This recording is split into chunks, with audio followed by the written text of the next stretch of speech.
आचार्य देवो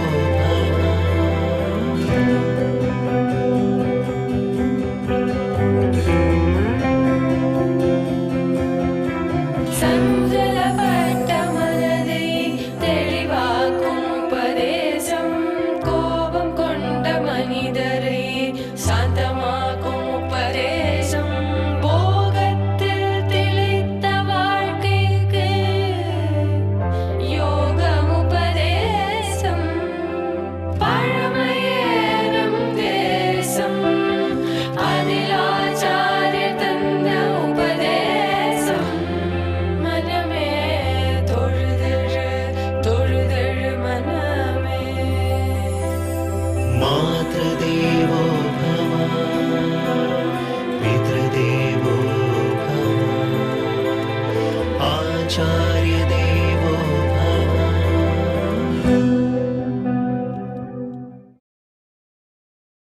ராமன் என்னைக்கு வைகுந்தத்துக்கு திரும்பி போறார், அதுக்கு முன்னாடி என்ன கதை நடக்க போறது, எப்படி வைகுந்தத்துக்கு போறார், வெள்ளை ஆடை அணிந்து கொண்டு கையில தர்பத்தை ஏந்தி கொண்டு வசிஷ்டாச்சாரியர் முன்னடத்தி செல்ல சரையூலே குப்தார் காட்டுங்கிற இடம் இப்போ இருக்கு. அந்த இடத்துக்கு போய் ராமன் சரையூ நதியில இறங்க போறார். அதிலிருந்து ஆகாயத்தை நோக்கி வைகுந்தத்துக்கு போவார்னு பாடுறத ராமனே கேட்கிறார். கேட்டுட்டு ஆச்சரியப்படுறார். இது என்ன குழந்தைகளே, நான் கிளம்பி என்னைக்கு வைகுந்தத்துக்கு போறேன், நீங்க பாடுறீங்களே, நானே உட்காண்டிருக்கேனே, இப்போ என்னை அமர்த்தி வைத்து நான் போற நாளை சொல்றீங்களே என்று ராமன் கேட்டார். அப்ப குழந்தைகள் சொன்ன பதில், எங்களுக்கு தெரியாது, எங்க குரு வால்மீகி திருக்காலமும் உணர்ந்தவர், அவருக்கு முக்காலமும் தெரியும். ராமா நீ என்னைக்கு புறப்பட்டு போறேன்னு அவருக்கு தெரியும். அதனாலதான் அவர் பாடி வைத்தார். பாடி வைத்ததைத்தான் நாங்க இப்போ உங்க முன்னாடி பாடிட்டு இருக்கோம்னா ராமன் ரொம்ப திருப்திப்பட்டார்னு சரித்திரம். ஆகவே வால்மீகி ராமாயணமே பிற்காலத்துல நடக்க போறத நினைச்சு பாடி வைத்ததுதான். ராமன் உயிரோடு இருக்கும் போதே மேல என்ன நடக்க போறது அப்படின்னு சேர்த்து பாடியிருக்கார்கள். யத்வை மனு ரவதது தத் பேஷஜன், எதை மனு சொல்றாரோ அது உனக்கு வாழ்க்கைக்கு மருந்து, அப்படியே கேளு என்று வேதமே சொல்லுகிறது. வேதத்திலேயே கூட உங்களுக்கு ரொம்ப ஆச்சரியமா இருக்கும். வேதம் எக்காலத்திலும் இருக்கிறது இல்லையோ, முக்காலத்துல இருக்கிறது, அனாதி. ஆனா வேதத்துல ரிஷிகளுடைய பேர் வரும், இன்னார பத்தின பேர் வரும், மனுவை பத்தின பேர் வரும். சகோவாச்ச வியாச பாராசர்யா, பராசரர் பேர் வருது, அவர் பிள்ளை, அவருடைய தாப்பனார் சக்தி, அதுக்கு மேலே வசிஷ்டாச்சாரியர், அவர் மகனார் வியாசர். இவா பேரெல்லாம் வேதத்துக்கு வந்தா அப்ப இவர்கள் காலத்துக்கு பின்னால் தானே வேதம் இருக்கிறதுன்னு அர்த்தம். இந்த சந்தேகம் வரும் இல்லையா? கிடையாது. பிற்காலத்தில் இந்த ரிஷிகள் பிறக்க போகிறார்கள்னு உணர்ந்து வேதம் முற்காலத்தில் சொல்லுகிறது. வேதத்துக்கு முன்னாடியே தெரிந்து, அது அனாதி. காலம் 7000 வருஷம் பழசு, 5000 வருஷம் பழசுங்கிறது இல்லை. எக்காலத்திலும் வேதங்கள் உள்ளன. அனாதி காலமா ரிக்வேதம், யஜுர்வேதம், சாமவேதம், அதர்வண வேதம். அந்த வேதத்திலேயே ரிஷிகளுடைய பேர் சொல்லப்பட்டிருக்கு. ஏன்னா பிற்காலத்துல பிறக்க போறாங்கிறத உணர்ந்து, அதை போல ரிஷிகளுக்கும் தெரியறது பிற்காலத்துல என்ன நடக்க போறதுன்னு உணர்ந்துதான் அக்காலத்திலே எழுதி வைத்துள்ளனர். அதை போல ஒரு 4-5 விஷயம் மட்டும் சொல்றேன், நன்னா மனசுல வாங்கிக்கோங்க. அந்த விஷயம் ஒவ்வொன்றும் இந்த காலத்துல ரொம்ப பெரிசா பேசப்படுற விஷயம், இப்பதான் அதை பத்தி பேசப்படுறது. ஆனா ரிஷிகள் அதை என்னைக்கோ தாங்கள் எழுதி வச்சிருக்கா. புராணம்ங்கிற சொல் கேள்விப்பட்டிருப்பீள். விஷ்ணு புராணம், பாகவத புராணம், ஸ்கந்த புராணம், லிங்க புராணம், சிவபுராணம், இந்த புராணம்லாம் கேள்விப்பட்டமே. சொல்லுக்கு பொருள் என்ன? புரா அபி நவம் புராணம். மிக பழையதா இருக்கும், ஆனா புதுசா இருக்கும். இன்னைக்கு கார்த்தால புராண புஸ்தகத்தை பொதித்தா புதுசா அர்த்தம் கிடைக்கும். நாளைக்கு கார்த்தால பிரித்தா மறுபடியும் கிடைக்கும். ராமாயணம் இந்த ஊர்ல எத்தனை பேர் சொல்லியிருக்க மாட்டா, பாகவத புராணம் சப்தாகம் எத்தனை பேர் பண்ணியிருக்க மாட்டா. ஆனா நீங்க எந்த வருஷம் வச்சாலும் மறுபடியும் வருவீடு. ஏற்கனவே பாகவதம் தெரியுமே, என்ன தெரியும், இருந்தாலும் கேட்கணும். புதுசா இருக்கும் இல்லையோ. இன்னைக்கு திறந்து பார்த்தா புது கோணத்துல பார்த்தா புது அர்த்தம். சிறந்த வைர வியாபாரிகள் இருக்காளே, அவ வைரத்தை இப்படி பார்த்தா மஞ்சளா அடிக்கும், இப்படி திருப்பி பார்த்தா நீளமா அடிக்கும், இப்படி திருப்பி பார்த்தா சிவப்பா அடிக்கும். ஒவ்வொன்றுக்கும் ஒவ்வொன்று விலை. அதுவும் நீளமா கொட்டி தின்னா அந்த நாள்லயே விலை பெத்த வைரம்னு அர்த்தம் வைத்திருக்கா இல்லையா. அந்த வைரத்தை திருப்பி திருப்பி பார்க்கணும். அதை போல புராணங்களே வெவ்வேறு கோணத்திலேருந்து பார்த்தா வெவ்வேறு உயர்ந்த கருத்துகள் கிடைக்கும். பழசா இருந்தா கூட இன்னைக்கும் புதிய கருத்துக்களை சொல்லக்கூடியது புராணம். அதனாலதான் ரிஷிகள் எல்லாரும் எத்தனை பழமையானவர்களா இருந்தாலும் இன்னைக்கும் புதுமையான கருத்தை, இன்னை காலகட்டத்துக்கு ஏற்ற கருத்தை சொல்லுகிறார்கள். உங்களுக்கு ஒரே ஒரு சந்தேகம் மட்டும் இருக்கும், அதை தீர்த்துட்டு அதுக்கு பின்னால் என்ன கருத்துங்கிறத சொல்றேன். அறிவியல் விஞ்ஞானிகள்லாம் புதுசா கண்டுபிடிக்கணும். இப்போ இது முற்காலத்தில் உண்டா? 1000 வருஷத்துக்கு முன்னாடி ராமானுஜர் இருந்த காலத்தில் ஒலிபெருக்கி இருந்திருக்குமா? நிச்சயமா இருந்திருக்கா? மின்சாரமே இல்லையே, இதெல்லாம் கண்டே பிடிக்கப்பட்டிருக்காது. இப்போ இது இருக்கு. இதை போலத்தான் இன்னும் 10 வருஷம் கழிச்சு இருக்க போகிறதா தெரியாது. இதுவே கூட இப்போ இந்த வேட்டியிலே சொருக்கிறதுக்கு அப்புறம் ஒன்று இருக்கும், இவ்வளோ பெருசு வைக்கவே வேண்டாம், இன்னும் கொஞ்சம் நாள் போகும். இப்போ எல்லாமே கண்ணாடியோடு வந்துருத்தான். அப்போ எல்லாம் கைத்தொலைபேசியோடு வந்தது, இப்போ அதுவும் சேர்த்து கண்ணாடியில் இருக்குது. கடிகாரத்தில் எல்லாமே வர ஆரம்பிச்சுடுது. நாளை கண்ணாடியும் இருக்காது, வெறும் இப்படி படம் போட்டாலே எல்லாம் வர ஆரம்பிச்சிருவோம், அப்படி கூட கண்டுபிடிக்கலாம். அப்போ புதியதாக கண்டுபிடிச்சுட்டு இருக்கமே, இதை போல ரிஷிகள் எல்லாம் புதியதாக எதானு கண்டுபிடித்தார்களா? எதானு மாறினது உண்டா? நீங்கள் என்னமோ 5000 10,000 வருஷ புஸ்தகத்தை வச்சுட்டு அது எக்காலத்துக்கும் பொருந்தும் எக்காலத்துக்கு பொருந்தும்ங்கிறே. விஞ்ஞானிகள் அந்தந்த காலத்துக்கு என்ன கண்டுபிடிக்கிறார்? இந்த விளக்கு முன்னாடி கிடையாது, இப்போ இருக்கு. குழு வசதி கிடையாது, இப்போ இருக்கு. கொடை கிடையாது, இப்போ இருக்கு. அப்போ ஒவ்வொன்றா புதுசாக கண்டுபிடிக்கப்படுறதே. வேதத்தில் புதுசாக கண்டுபிடிக்கிறது உண்டா? சேர்க்கலாமா? இன்னைக்கு எல்லாரும் மென்பொருள்லாம் கண்டுபிடிக்கிற மொழி, கணிப்பொறி வச்சுட்டு இருக்கோம், தட்டின்னு இருக்கோம். இப்போ அதில் புதுசாக கண்டுபிடிச்சு சொல்லுவா. அது கண்டுபிடிச்சா அதுக்கு ஒரு பேர் வைப்பா. 6.0 6.1 7.1 அப்படின்னா புதுசாக கண்டுபிடிச்சிருக்கான்னு அர்த்தம். அதை போல் ஒரு வேளை வேதத்திலையும் ரிக்வேதம் 6.1 ரிக்வேதம் 6.2 வைப்பாளான்னா ஒன்றும் புதியதாக கண்டே பிடிக்க மாட்டா. ஒரு வார்த்தை நான் எங்கேயான வேதத்தில் சொருகிவிட்டேன், பெரிய ஆபத்தப்படும். அதில் ஒரு வார்த்தை மாறக்கூடாது, மீறக்கூடாது, சொல்கிறதே தான் சொல்லிட்டு வரணும். ஒரு எழுத்து மாற்ற விட மாட்டாளோ இல்லையோ. அப்போ மாறாத வேதம், மாறாத ரிஷிகள் போய் வருங்காலத்துக்கு ஏற்றவர்களாக இருப்பாளா? மாறிக்கொண்டு வருகிற விஞ்ஞானம் தானே காலத்துக்கு ஏற்றதா இருக்கும். மெய்ஞானம் காலத்துக்கு ஏற்றதா இருக்குமா? இது முக்கிய சந்தேகம் வரும். விஞ்ஞானம் ஏற்றதா இருக்கு, புதுசாக கண்டுபிடிச்சா தான் விஞ்ஞானத்துக்கு வருமே. புதுசாக கண்டுபிடிச்சாலே மெய்ஞானத்தில் ஒத்துக்க மாட்டா. ஏன் ரெண்டும் மாறி இருக்குன்னால், மாறக்கூடிய விஷயத்தை பற்றி பேசுவது அறிவியல், மாறாத விஷயங்களை பற்றி பேசுவது தான் ஆன்மீகம். ஆன்மீகத்தில் மாறுற விஷயத்தை பற்றி பேசவே மாட்டோம். பரமாத்மாவை பற்றி பேசுகிறோம், ஜீவாத்மாவை பற்றி பேசுகிறோம், பிருத்திவி அப்பு தேஜஸ் வாயு ஆகாசம் இதை பற்றி பேச போகிறா. இது எதுவுமே மாறாது இல்லையோ. என்ன அறிவியல் கண்டுபிடிப்பு வந்தாலும் அடிப்படையில் இந்த 5 வச்சுட்டு தானே கண்டுபிடிக்க முடியும். மண், நீர், காற்று, நெருப்பு, திறந்த வெளி, இந்த 5 தான் ஐம்பூதங்கள்னு சொல்கிறோம். ஐம்பூதங்களை வச்சுட்டு தான் எந்த கண்டுபிடிப்பும். இவ்வளவு உலகளாவிய அளவில் இன்னைக்கு கைத்தொலைபேசி வந்திருக்கே, எதை வச்சுட்டு? ஆகாயத்தில் இருக்கும் அலைவரிசைகளை வைத்துக்கொண்டு. ஒன்றும் சப்தம் ஒலி, அந்த ஒலி அலைகள் ஆகாசத்தில் போகிறது, அதை வச்சுட்டு தானே இத்தனையுமே கண்டுபிடிச்சிருக்கோம். அப்போ அடிப்படையில் இறைவன் கண்டுபிடித்ததை வச்சுட்டு தான் எதையுமே கண்டுபிடிக்க முடியும். மின்சாரம் புதுசாக கண்டுபிடிச்சிருக்கோம், ஆனால் அது எதுலேருந்து பண்ணுறோம்? தண்ணீர்லேருந்து, இல்லை நிலக்கரியிலிருந்து. தண்ணீரையும் நிலக்கரியும் நாம கண்டுபிடிச்சோமா? இல்லையே, அது இருக்கு. அப்ப இயற்கையில தண்ணீர் இருக்கு, காத்து இருக்கு, ஆகாசம் இருக்கு, நெருப்பு இருக்கு. அதை வைத்துக்கொண்டு கலந்து தான் விஞ்ஞானிகள் கண்டுபிடிக்க முடியுமே தவிர அடிப்படை மூலப்பொருளான பஞ்சபூதங்களை விஞ்ஞானியால கண்டுபிடிக்கவே முடியாது. அப்ப மாறுகிற பொருளை பற்றி பேசுகிறது விஞ்ஞானம். அதனாலதான் மேல கூடிண்டே வருது. மாறாத பிருத்திவி அப்பு தேஜஸ் வாயு ஆகாசம் இவைகளை பற்றி பேசுவது மெய்ஞானம். ஆத்மா மாறாது, பரமாத்மா மாறமாட்டார். அவைகளை பற்றி பேசுறதுனாலே மாறுதல் இல்லை. இப்போ என்னதான் விஞ்ஞான வளர்ச்சி ஏற்படட்டும், காதால பேச ஆரம்பிச்சுடலாமா? மூக்கால சாப்பிட ஆரம்பிச்சுடலாமா? நாக்காலே முகர்ந்து பார்க்க ஆரம்பிக்கலாமா? இல்லை கண்ணால கேட்க ஆரம்பிச்சுடலாமா? இது நிச்சயமா பண்ண முடியாது. இது நான் சொல்றதுக்கே எவ்வளோ கட்டப்பட்டிருக்கேன் பாருங்க. யோசிச்சு சொல்லணுமோ இல்லையோ. என்ன சரியா தப்பா சொல்லணுமே. சரியா சொல்லுன்னா சொல்லலாம், சரியா தப்பா சொல்லுன்னா அப்ப யோசித்து தானே சொல்லணும். கண்ணால பார்க்கறோம்னு சொல்லிடுவோம், கண்ணால கேட்கணும், காதால பார்க்கணும், மூக்கால ருசிக்கணும், நாக்கால முகரணும். நடக்காத காரியம். ஆனாலும் மாத்தின்னு யோசிச்சு பார்க்கணும், நடக்காது. அப்ப எது மாறாதோ மாறாததை பத்தி பேசுறது தான் சாஸ்திரம், அதுதான் சம்பிரதாயம், வேதம். மாறிண்டே இருக்கும் நிறையா.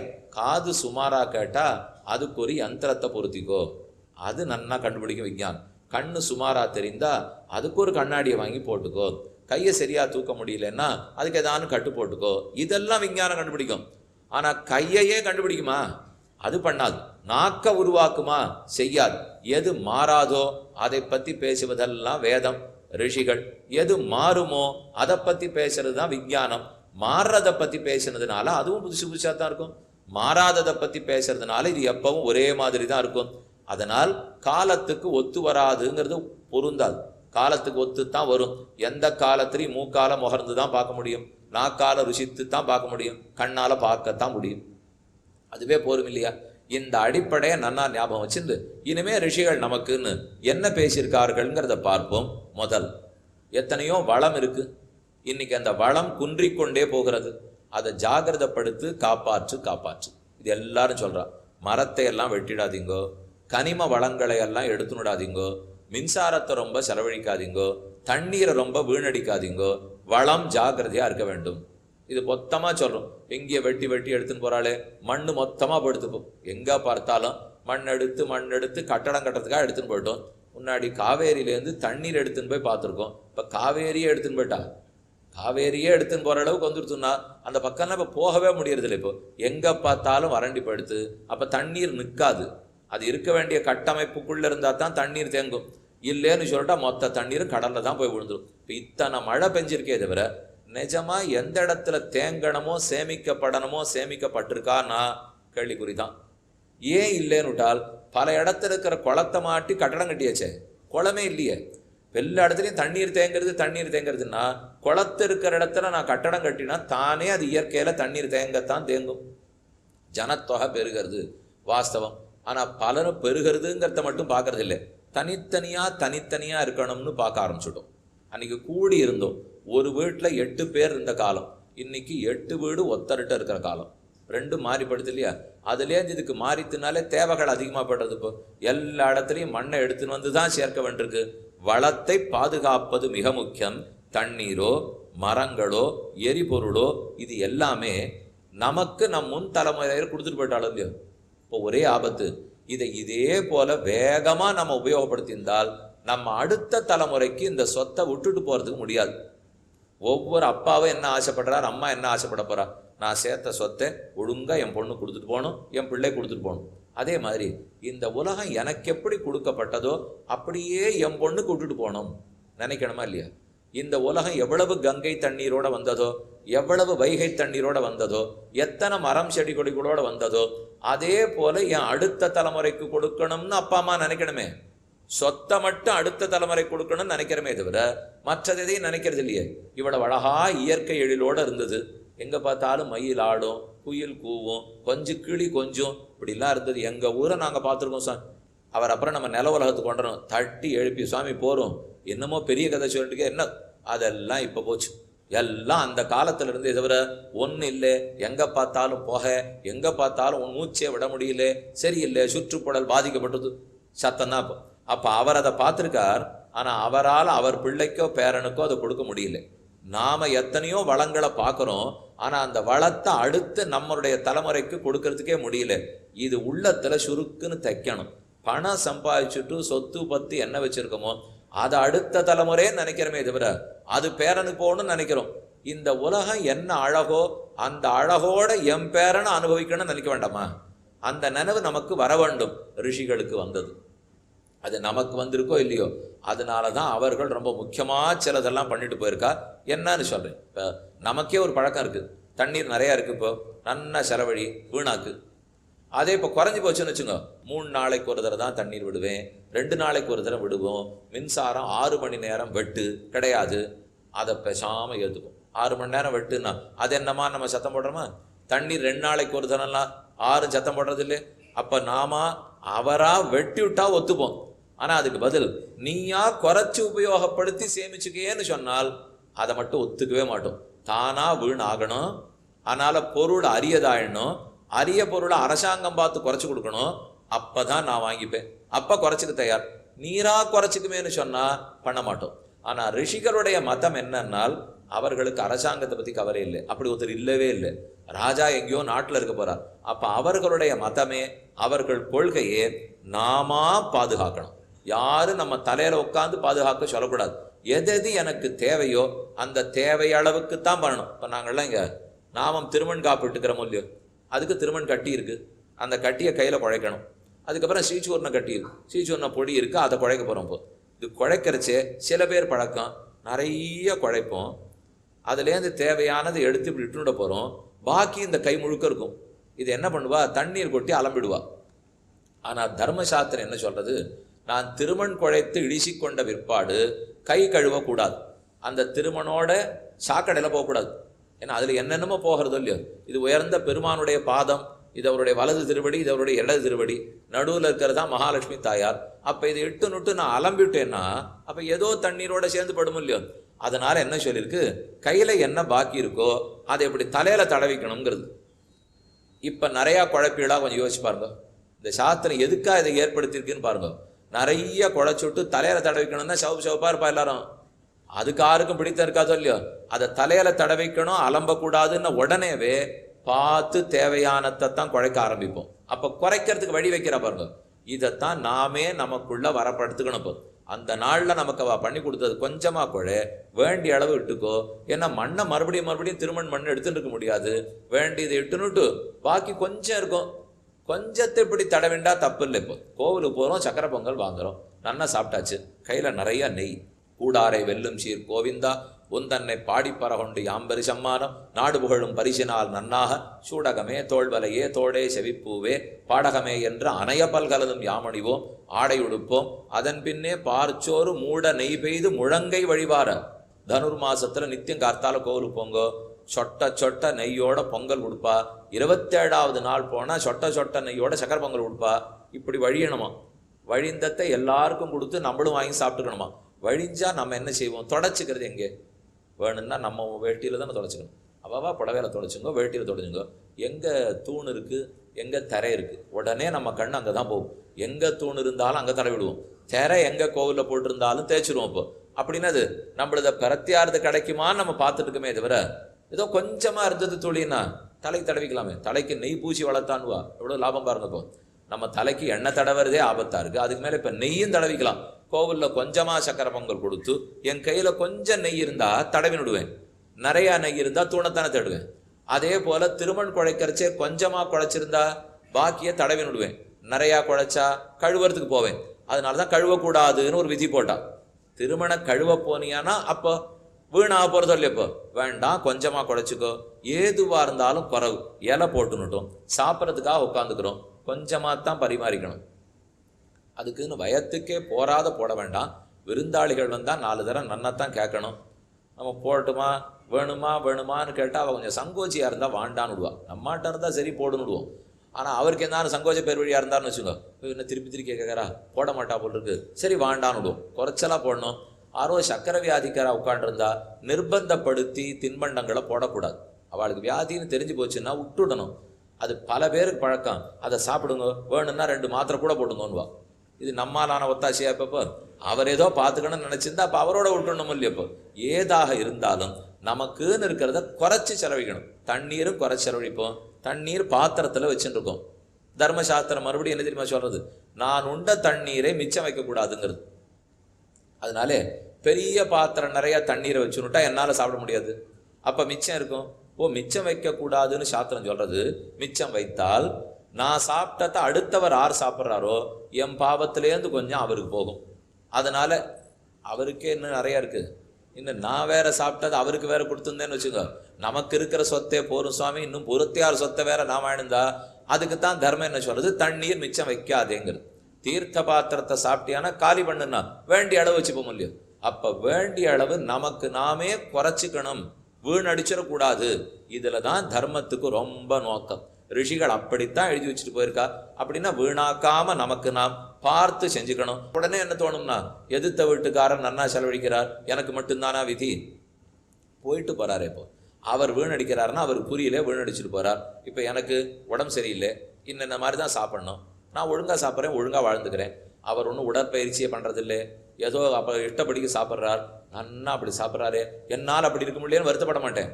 நல்ல வேளை நான் பயிற்சி பண்ணி அளவாக சாப்பிட்டு நன்னா இருக்கேன், அவர் பயிற்சி இல்லை என்னமோ சாப்பிட்டுட்டு கெட்டு போகிறார், சந்தோஷப்படணும் இல்லையோ. அதே போல் நல்ல வேளை அவர் வீணடித்து வீணாக போட்டோம், நான் வீணடிக்கிறதா இல்லை. ஏன்னா என் உலகத்தை என் பேரனுக்கு எனக்கு கிடைச்சாப்புல கொடுக்க போகிறேன். எனக்கு எப்படி கிடைச்சதோ இந்த லோகம், அதே போல் இப்போ நான் பிறந்தது 1 வருஷம், அந்த வருஷத்தில் லோகம் எப்படி இருந்ததோ நான் போகிற அன்னைக்கு அதே போல் இந்த லோகத்தை கொடுத்துட்டு போகணும் இல்லையோ. அதை அப்படியே குறைச்சிட்டு போயிட்டோம்னால் இல்லையே, ஜனத்தொகை கூட கூட கண்டிப்பாக குறைஞ்சிதானே தீரும்னால் அப்படி இல்லவே இல்லை. வீணடிச்சா தான் குறையுமே தவிர வேண்டிய அளவு ஜனத்தொகைக்கு வஸ்துக்கள் இருக்கின்றன. கங்கையில தண்ணீர் ஓடுறது நின்று படலை, ஏதோ மரமெல்லாம் பழுக்காத படலை, எல்லாம் இருக்கு. ஆனா அது அதிகப்படியா வீணடித்தாத்தான் ஆபத்து வந்துடுறது. சுகாச்சாரியர் பாகவத புராணத்திலே ரொம்ப அழகா ஒரு கருத்து சொல்றார். அது கொஞ்சம் அதிகப்படியான கருத்து. அப்படியே இப்ப நம்மால பண்ணிட முடியாது. இருந்தாலும் அந்த கருத்தை மனசுல வாங்கிக்குங்க. அதை எவ்வளவு நம்முடைய அன்றாட வாழ்க்கையில கடைப்பிடிக்க முடியுமோ கொஞ்சம் முயற்சி பண்ணுங்க. அவர் சொல்றது, பாத்திரம் எதுக்கு, கரண்டி எதுக்கு, வேண்டாமேன்னார். ஓ, பெரிய வியாபாரமே நின்று போயிடும். இப்போ ஒரு பாத்திரமே வேண்டாங்கிறார். என்னால் நாம எல்லாத்துக்கும் இப்போ ஆங்கிலேயர் வழக்கப்படி சின்ன கரண்டி வச்சுட்டு அதில் குத்தி அதை எடுத்து தான் நம்ம வாயில சாப்பிட்டுண்டு ரொம்ப கஷ்டப்படுறோம். இது தெரியாதவாளுக்கு அநேகமாக குத்தச்சே பக்கத்து இலைக்குத்தான் போகும். அதுவும் அது சேப்பங்கிழங்காட்டம் ஏதான் இருந்தது, இவர் ஓங்கி குத்துறதுக்கு போவார், குத்தின வேகத்தில் வழுக்கிண்டு பக்கத்து இலைக்கு போகும், அவரை சண்டைக்கு வருவார். ரெண்டு இப்படி விரலால் எடுத்து வாயில கொண்டு போகக்கூடாதா? விரலுக்கு எல்லா சக்தியும் இருக்கு. வரவலை சாப்பிடவும் எடுக்கலாம், எதையான கீழேந்து நெருக்கி எடுக்கணும்னா எடுக்கலாம், பிசையணும்னா பிசையலாம், அப்படியே விழுங்கணும்னா விழுங்கலாம், எல்லாத்துக்கும் வசதி இருப்போம். அரப்பு பொடி போட்டு அலம்ப வேண்டாத ஒரே விஷயம் நாக்கு. என்ன சக்கரை பொங்கல் வேணா சாப்பிடுங்க, எவ்வளவு நெய் எண்ணெய் என்னவா இருந்தாலும் அது ரொம்ப பிசு பிசுன்னு இருக்கா நாக்கு. அரப்பப்பொடி சீக்காப்பொடி போட்டு தேய். எங்கேயான உள்ளி கேள்விப்பட்டிருக்கீங்களா? நாக்கு என்ன பிசு பிசுத்தாலும் தானே சரியா போறது. எந்தெந்த அவயவத்துல சாப்பிடணுமோ வச்சிருக்கார். ஆனா அதே பாத்திரம் பிசு பிசுப்பு தானே போகுமா? அதுக்கு வேண்டியதை போட்டு தேய்ச்சா தான் போகும். அதுலேயே தெரிஞ்சுக்க வேண்டியது, பாத்திரங்கள் தேவையில்லை, கைதான் பாத்திரம்ங்கிறார். வீடு கட்ட வேண்டிய தேவையில்லை, மலை குகைகள் தான் வீடுங்கிறார். தண்ணீர் சேமிக்க தேவையில்லை, நதிகள்ல தண்ணீர் ஓடிட்டு தான் இருக்குங்கிறார். ஆடைகளே தனித்து தேவையில்லை, இலை தழை தான் ஆடைகள்ங்கிறார். அவர் ஒரு நிலைக்கு சொல்லியிருக்கார். அப்படியே பண்ணிட முடியும் நான் சொல்ல வரல. ஆனால் ஓரளவுக்கு அது என்னன்னு தெரிஞ்சுட்டு நாமும் நடைமுறைப்படுத்தலாம். கோவில்ல உட்காந்து பிரசாதம் வாங்க போறச்சே கூட இப்ப தொன்னை இலைய கையில கேட்கறோம், கையில வாங்கவே மாட்டேங்கிறோம். இப்போ ஏன்னா கை அழுக்கா போடுமா. தாயார் சன்னதி குங்கும பிரசாதம் வாங்குறச்சே இலை கொடுங்குறா, இல்ல காகிதம் கொடுங்குறா. இது அர்ச்சக சுவாமிகளே இப்ப எடுத்து கொடுத்துட்றா. கொடுக்கலன்னா தப்பா நினைச்சுக்கிறா. அதனால ஒரு கத்தையா காகிதத்தை கட்டி வச்சு இந்தாங்கோன்னு முதல்ல அர்ச்சகர் வரிசையா தீர்த்தம் கொடுத்து பார்த்துருக்கோம், சட்டாரி சாய்ச்சி பார்த்துருக்கோம். அவர் இலை கொடுத்து காகிதம் கொடுத்து பார்த்துருக்கீங்களா? இந்த நாள்ல அதுவும் கொடுத்தா தான் அவர் குங்கும மஞ்ச காப்பே கொடுக்க முடியாது, செய்யவே கூடாது. தாயாருடைய பிரசாதத்தை நேர கையில வாங்கணுமே தவிர அந்த பாக்கியம் கூட இந்த கைக்கு இருக்கக்கூடாதா? அவள் தொட்ட குங்குமம், அந்த குங்குமம் அர்ச்சனை பண்ணிட்டு நம்ம கையில கொடுக்க போறா. தாயார் புஷ்பம் கொடுக்க போறாருன்னா கையில தான் வாங்கணும், அந்த புஷ்பத்தை தலையில தான் சூடிக்கணும். புஷ்பத்தை போய் இலையில வாங்குறது, பிரசாதத்தை இலையில வாங்குறது, காகிதத்துல வாங்குறதுங்கிறது கூடாது. அது கொஞ்சம் அழுக்காயிடுமே, ஆழட்டுமே, அதை தலையில தடவிப்போமே. கொஞ்ச நாள் அந்த நாச்சியாருடைய பிரசாதம் என் தலையில இருக்கக்கூடாதா? எப்பேற்பட்ட வசிஷ்டாச்சாரியர் மகாலட்சுமியினுடைய ஒரு மாலை வித்யாதர பெண்ணு கொடுத்து அவர் தலையில சூடின்னு ஆனந்த கூத்தாடினாராம். பிரசாதத்தை தலையால் தான் தாங்க வேண்டும். அதை கீழே போட்டு தேய்ச்சிடக்கூடாது, காகிதத்தோட போகக்கூடாது, வாசல்ல கீழே விழுந்துரும்படி பார்த்துடவே கூடாது. இதெல்லாம் சில வழக்கங்கள்னு வச்சுங்கோ. எதுக்காக சொல்ல வந்தேன்னா, இப்ப நாம சுகாச்சாரியர் சொன்னபடிக்கு தண்ணீர் எப்பவும் ஓடையில ஓடிட்டு தான் இருக்கு, காற்று இருந்துட்டு தான் இருக்கு, மற்ற வசதிகள் தேவையில்லை. நாம பாத்திரத்தை குறைக்கலாம், இலைய குறைக்கலாம், தண்ணீரை குறைக்கலாம், மின்சாரத்தை சேமிக்கலாம். குறைக்கத்தான் உலகத்துக்கு எல்லாம் கிடைக்கும். விஞ்ஞானத்துக்கும் மெஞ்ஞானத்துக்கும் ஒரு பெரிய வேறுபாடு. வேதத்தை பொறுத்த வரைக்கும் பட்டாம்பூச்சியும் உண்டு, மனுஷனும் உண்டு. ஆனா விஞ்ஞானத்தை பொறுத்த வரைக்கும் மனுஷன் நன்னா இருக்கிறதுக்காக குரங்கையும் முயலையும் கொடுத்து மருத்துவ பரிசோதனை பண்ணிட்டு இருக்கா. பண்றாளா இல்லையா? நமக்கு ஒரு மருந்து கொடுக்கணுங்கிறதுக்காக குரங்கு குட்டியை கொடுத்து அந்த மருந்து கொடுத்து பார்க்கறா. அது துடிக்கிறது பாவம், அது பட போறது. இப்போ வேதத்துக்கு அந்த ஜீவனும் போகக்கூடாது. மனுஷன்கிற ஜீவன் அதுக்கு ஜீவன் தான், குரங்கு ஜீவனும் ஜீவன் தான். ராமன் அவதாரத்தால குரங்கு குலமே பெருமை வச்சுடுத்தே. ஒரு ராமாவதாரம் நடந்ததுனாலே எங்க குரங்க பார்த்தாலும் ஆஞ்சநேயர் வராருங்கிறோம். நம்ம வீட்டு சின்ன குழந்தை அதுவும் அனுமானு தானே காட்டவே காட்டுறாம்மா. வெறும் குரங்குன்னு சொல்லுவா பாருங்க. ஒரு குரங்க பார்க்கச்சேவே ஆஞ்சநேயருடைய வம்சமோ என்னமோ, ஹனுமார் தான் நம்ம தேடி வந்திருக்கார் என் இவனுக்கே உள்ள தழுதெழுத்து போறது இல்லையோ. அதே ஒரு அணில பார்த்த உடனே 3 கோடு இருக்கு, ராமனே போட்ட கோடு பாருங்க, அவருக்கு கைங்கரியம் பண்ணி கோடு வாங்கியிருக்கு, ராமன்ட்டே பேர் வாங்கியிருக்குனால் அணிலுக்கும் உயிர் இருக்கு, குரங்குக்கும் உயிர் இருக்கு, முயலுக்கும் உயிர் இருக்கு, மனிதனுக்கும் உயிர் இருக்கு. நம்ம என்னமோ ஓஹோன்னு மனிதன் நினைச்சுடுறமே தவிர எதுக்கு இருக்கிற உயிரும் உயிர் தான். எந்த உயிர் கொலையும் பண்ணுவது கூடாது.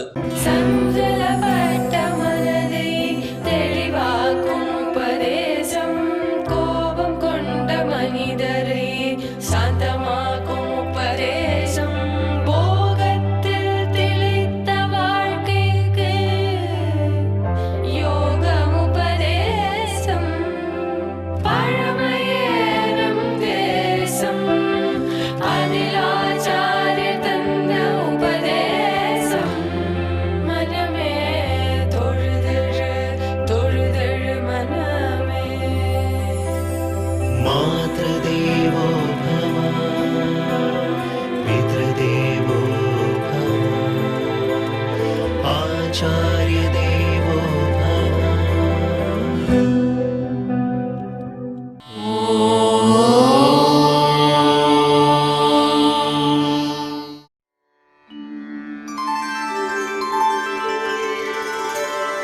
विना व्यङ्कटेशं ननाथो ननाथः सदा व्यङ्कटेशं स्मरामि स्मरामि हरे व्यङ्कटेश प्रसीद प्रसीद प्रियं वेङ्कटेश प्रयच्छ प्रयच्छ।